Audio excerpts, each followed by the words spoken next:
a family comedy છે. તો દિશા શું ચાલી રહ્યું છે? બસ ચાલી રહી છે, ટ્રેન ચાલી રહી છે, રિક્ષા ચાલી રહી છે. એટલે એમ કે બહાર જે ચાલી રહ્યું છે એ કયું? અરે હું એમ પૂછું છું કે શું કરી રહી છે અત્યારે એમ? દેખાતું નથી, હાથીનું ચિત્ર દોરી રહી છું.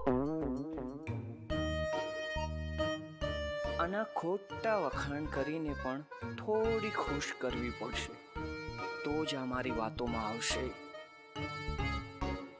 વાહ વાહ દિશા, વાહ વાહ, મુઆ! યો મેરે રાજા, કેટલી અદ્ભુત વાત છે, કેટલી અદ્ભુત વાત છે. કઈ વાત?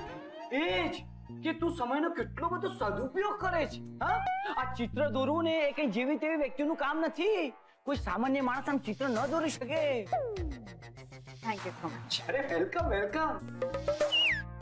ઓહો, પાછું તું હાથીનું ચિત્ર દોરે છે. મુઆ! મુઆ! અરે દિશા, કોઈ મહાન કલાકાર હોય ને એ જ હાથીનું આમ ચિત્ર દોરી શકે. આમ સામાન્ય કલાકાર હોય ને એ તો ઉંદરનું ચિત્ર દોરીને સંતોષ માની લે. પાર્થ, એવા વખાણ પણ નહીં કર જે મારા માનવામાં જ ન આવતા હોય. કમાલ કરે છે. હવે જે હકીકત છે એ જ હું કહું છું ને. હવે એમાં ઇનડાયરેક્ટલી હવે તારા વખાણ થઈ જાય મારા મોઢેથી તો હું શું કરું? ચાલ, સોરી. અચ્છા, એમ વાત છે. ઓકે. બાય ધ વે, હાથી ક્યાં છે આ ચિત્રમાં? આજો પાર્થ, જો ધ્યાનથી જો. આ ચિત્રમાં તને હાથીની પૂંછડી દેખાય છે? હા, પણ આમાં તો ફક્ત હાથીની પૂંછડી જ દેખાય છે. એ જ તો વાત છે. આને જ તો આર્ટ કહેવાય ભાઈ. હાથી ચાલ્યો ગયો પણ ફક્ત એની પૂંછડી જ રહી ગઈ. એટલે જ મેં પૂંછડીનું ચિત્ર દોર્યું.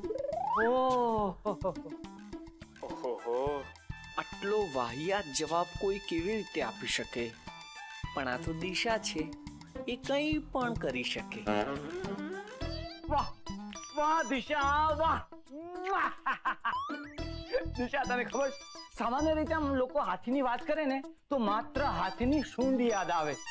પણ એક અસલી કલાકાર જેમ કે તું છેક હાથીની પૂંછડી સુધી પહોંચી શકે. Thank you so much Parth, thank you so much. સામાન્ય રીતે તો લોકો માત્ર હાથીની પૂંછડી સુધી જ પહોંચી શકે છે, પણ તું ભાઈ પૂંછડીની પાછળ, એટલે કે પૂંછડીના ચિત્રની પાછળની એવી કલા દૃષ્ટિ સુધી પહોંચી ગયો જ્યાં મોટા કલાકાર, એટલે કે હું પણ ન પહોંચી શકી ભાઈ. હવે એમાં શું મોટી વાત છે? છેવટે તો હું કલાકારનો ભાઈ છું ને.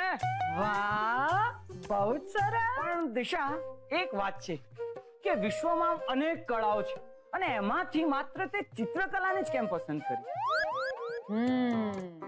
શું છે ને પાર્થ કે મેં બહુ જ વિચાર કર્યો, શું કરું. પછી મને ચિત્રકામ સૂઝ્યું, પણ પછી આગળ વિચારવાનો કંટાળો આવતો હતો એટલે હું ચિત્રકામ કરવા માંડી. આગળ વિચારવાનો કંટાળો આવતો હતો? હા યાર પાર્થ, મને એટલો કંટાળો આવે છે ને આજકાલ છે ને, બોર્ડમ મને રોગની જેમ હેરાન કરી રહ્યું છે. સાલું બચ્યું જ નથી કઈ લાઈફમાં કરવાનું. હું શું કહું છું દિશા, કે તારું આ બોર્ડમ દૂર કરવા તને કંઈક સૂચન આપી શકું? ટ્રાય કરી જો. તું આ બંને ઘરની સેક્રેટરી બની જાય તો? હા, મેં એમ કહ્યું કે હું કંટાળી ગઈ છું, કઈ ગાંડી નથી થઈ ગઈ. અરે પણ આમાં ગાંડપણની ક્યાં વાત આવી ગઈ? શું વાત કરે છે પાર્થ?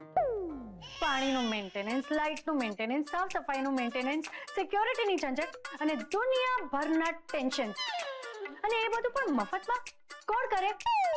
અરે જે માણસનું મગજ ઠેકાણે હોય એ આવી બધી મગજમારીમાં શું કામ પડે? લાગે છે દિશાને કંઈક લાલચ આપવી પડશે. ઓકે દિશા, હું તને આ સેક્રેટરીની જવાબદારી સંભાળવા બદલ એક ગિફ્ટ ઓફર કરું તો? ગિફ્ટ? કેવી ગિફ્ટ? સમજ ને કે આમ માત્ર 40,000 રૂપિયાની કિંમતની ગિફ્ટ હોય. ખરેખર? હા ખરેખર, આમ માત્ર 40,000 રૂપિયાની. ઓકે, મને મંજૂર છે. અરે વાહ, વેરી ગુડ. પણ શું? પણ આ વાત જો તું સેક્રેટરી બને ને તો નહીં છે. એટલે એમ કે બહેના તારે ઇલેક્શન તો જીતવું પડશે ને સેક્રેટરી બનવા. તું બરાબર આમ જોર લગાડી દે અને બની જા સેક્રેટરી. અરે દેખાડી દે તારું પરફોર્મન્સ. પછી આ 40,000 ની ગિફ્ટ તારી. Okay all the best.